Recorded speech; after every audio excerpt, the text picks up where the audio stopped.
देखो, cabinet committee on economic affairs ने अभी-अभी डीप ओशियन मिशन को अप्रूव कर दिया है, जिसका प्रपोज़ल रखा गया था मिनिस्ट्री ऑफ अर्थ साइंस के द्वारा, ठीक है ना?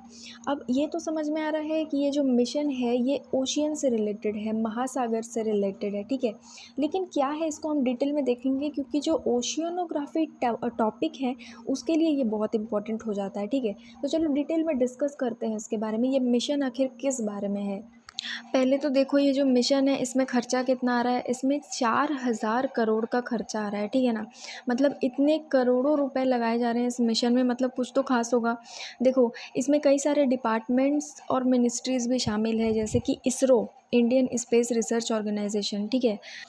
उसके बाद defence development and research organisation, department of atomic energy, council of scientific and industrial research, department of biotechnology और इंडियन नेवी, ये सारे इसमें शामिल है। भाई, इंडियन नेवी को तो शामिल होना ही पड़ेगा अगर ओशियन के बारे में बात हो रही है तो। देखो, कई सारे देश हैं जैसे कि यूएस, जापान, रशिया, चाइना, यहाँ पर ऑलरेडी ये मिशन चल रहा है, ठीक है? डीप ओशियन के बारे में यहाँ पर स्टडी चली रही है, इंडिया भी अब उनमें शामिल हो जाएगा। अब इस मिशन का एम क्या है, ये मिशन किस लिए लॉन्च किया जा रहा है? देखो, पहला तो ये है कि जो मेराइन लिविंग और नॉन लिविंग रिसोर्सेज हैं, मतलब कि मिनरल्स वगैरह नॉन लिविंग में आ जाएंगे, ये समुद्र के नीचे पाया जाता है। उसके बाद लिविंग में कुछ ऐसी चीज़ें आ जाएंगी जो कि हमारी ब्लू इकोनॉमी को आगे बढ़ाने में बहुत इम्पॉर्टेंट होगी, ठीक है? उसके बाद डीप सी टेक्नोलॉजीज़ को डेवलप करना, ताकि हम ओशियन के जो रिसोर्सेज हैं, नीचे जो रिसोर्सेज दबे हुए हैं, जो चीज़ें हमारे यूज़ में आ सकती है, उनको निकाला जा सके, ठीक है? ऐसी टेक्नोलॉजीज़ डेवलप करना जो कि हम डीप सी में, मतलब नीचे सी में, समुद्र में जा करके हम उसको निकाल सकें, ऐसी टेक्नोलॉजीज़ डेवलप करें, ठीक है? उसके बाद पॉलीमेटैलिक नोड्यूल्स जो होते हैं, उनका माइनिंग करने की स्ट्रेटजी को हम बना सकें। पॉलीमेटैलिक नोड्यूल्स क्या होते हैं? पॉलीमेटैलिक नोड्यूल्स ऐसे रॉक्स होते हैं जिनमें आयरन, मैग्नीज, कोबाल्ट, ये सारे जो धातु हैं वो दबे हुए पाए जाते हैं, ठीक है? मतलब कि समुद्र के नीचे जो पत्थर होते हैं, जो रॉक्स होते हैं, डीप सी में आप लोगों ने डिस्कवरी वगैरह में देखा होगा, ऐसे पत्थर बिल्कुल समुद्र के नीचे चले जाएंगे तो मिलता है गहराइयों में। उन पत्थरों में, वो पत्थर ऐसे वैसे नहीं होते हैं, उन पत्थरों में कई सारे इम्पॉर्टेंट मिनरल्स, इम्पॉर्टेंट एलिमेंट्स पाए जाते हैं, जैसे आयरन, कोबाल्ट, ये सारे पाए जाते हैं। इसको कहते हैं पॉलीमेटैलिक नोड्यूल्स, ठीक है? पॉली मतलब बहुत सारे, मेटैलिक मतलब मेटल, ठीक है? तो पॉलीमेटैलिक नोड्यूल्स को बाहर निकालने के लिए, उसकी माइनिंग करने के लिए भी हम इस मिशन को यूज़ में लाएंगे। उसके बाद ताकि हम इंडिया की जो ब्लू इकोनॉमी है उसका सपोर्ट कर सकें, उसमें भी ये जो मिशन है ये काम आएगा। ब्लू इकोनॉमी क्या होती है? ब्लू इकोनॉमी मतलब ओशियन या सी का इस तरीके से सस्टेनेबल यूज़ करना कि हमारी इकोनॉमिक ग्रोथ हो, हमारे यहाँ जॉब्स बढ़े, हमारे यहाँ लोगों को नौकरी मिले, काम मिले, और हमारा जो ओशियन का जो इकोसिस्टम है, जो वातावरण है, जो इन्वायरमेंट है, वो भी संतुलित बना रहे।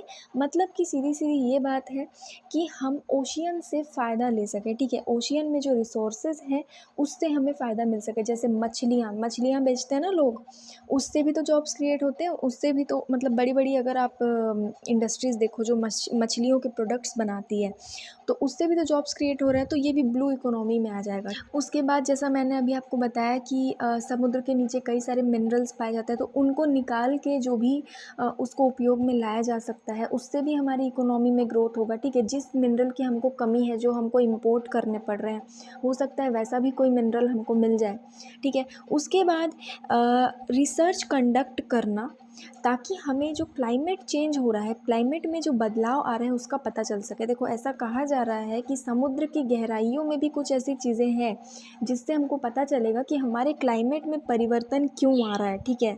ये तो मैंने आपको डीप सी मिशन के एम बता दिए। तो देखो, इसके 6 मेन कंपोनेंट्स हैं, ठीक है? 6 मेन कंपोनेंट्स मतलब इन 6 चीज़ों में सबसे ज़्यादा ध्यान दिया जाएगा। पहला है development of technologies for deep sea mining and manned submersible, ठीक है। डीप सी माइनिंग के बारे में मैंने आपको पहले ही बता दिया कि इसके लिए टेक्नोलॉजीज़ डेवलप की जाएगी, ऐसी ऐसी टेक्नोलॉजीज़ जो कि डीप सी माइनिंग में मतलब समुद्र की गहराइयों में जाके माइनिंग करने में, खुदाई करने में हेल्प कर सके, ठीक है। लेकिन मैन्ड सबमर्सिबल भी डेवलप किया जाएगा, मैन सबमर्सिबल की जो टेक्नोलॉजी है वो भी डेवलप की जाएगी। ये क्या होता है, देखो एक मान लो छोटा सा सबमरीन है, ठीक है। सबमरीन तो आप सब ने देखा होगा, पनडुब्बी, वैसा ही छोटा सा सबमरीन जिसमें 2-3 आदमी बैठकर डीप सी वाले एरिया में जा सके। मतलब कि पनडुब्बी जैसा ही वो होता है बट छोटा सा होता है, जिसमें लोग बैठकर नीचे की तरफ जाएं, डीप सी में जाएं और वहाँ पर कुछ रिसोर्सेज का पता लगा सके, ठीक है। तो मैन्ड सबमर्सिबल इसको कहते हैं और इसके लिए भी टेक्नोलॉजीज डेवलप करी जाएगी।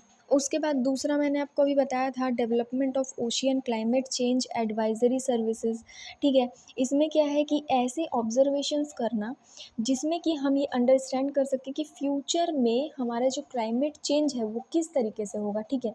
मतलब कि 10 साल में किस तरीके से क्लाइमेट बदलेगा, सीज़न किस तरीके से चेंज होंगे, ठीक है। इन चीज़ों का भी पता लगाया जाएगा। तीसरा कंपोनेंट है technological innovation for exploration and conservation of deep sea biodiversity. मतलब कि ऐसा टेक्नोलॉजिकल इनोवेशन लाना, ऐसी चीज़ें बनाना ताकि हम डीप सी में जो बायोडाइवर्सिटी है, बायोडाइवर्सिटी मतलब वहाँ जितने भी पेड़ पौधे, जितने भी जानवर, फ्लोरा फौना जो भी हैं, माइक्रोब्स हैं, उनकी स्टडी करना ताकि हम उनको बायो रिसोर्सेज के रूप में यूटिलाइज़ कर सकें, ठीक है, उनका यूज़ कर सकें हम, ठीक है। उसके बाद चौथा कंपोनेंट है deep ocean survey and exploration. मतलब कि डीप ओशियन में जाकर उसका सर्वे करना, उसको देखना, उसको एक्सप्लोर करना, उसमें घूमना ताकि हम जान सकें कि उसमें हमारी काम की चीज़ें क्या क्या है। पांचवा कंपोनेंट है of shore energy and fresh water from the ocean.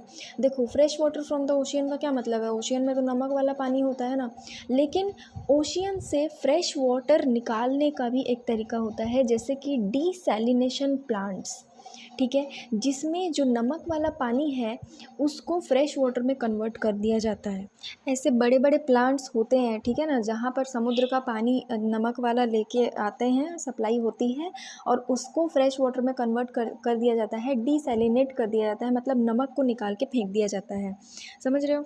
छठवां है, 6 नंबर का है advanced marine station for ocean biology.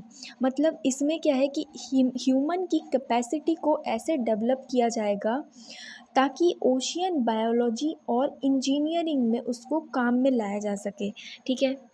तो ये इसके 6 मेन कंपोनेंट्स हैं, ठीक है ना, इस मिशन के। तो ये पॉइंट्स आपको लिखने ही पड़ेंगे अगर मेंस में पेपर में आ जाता है तो हमने डिटेल में डिस्कस कर लिया है डीप ओशियन मिशन के बारे में। अगर आगे भी कोई अपडेट आता है तो हम डिटेल में उसको भी डिस्कस करेंगे, ठीक है। तो आज के लिए इतना ही। आई होप आप सब समझ में आ गया होगा, लेकिन फिर भी अगर कोई डाउट या कन्फ्यूजन हो तो आप मुझे कमेंट में पूछ सकते हैं। Thank you.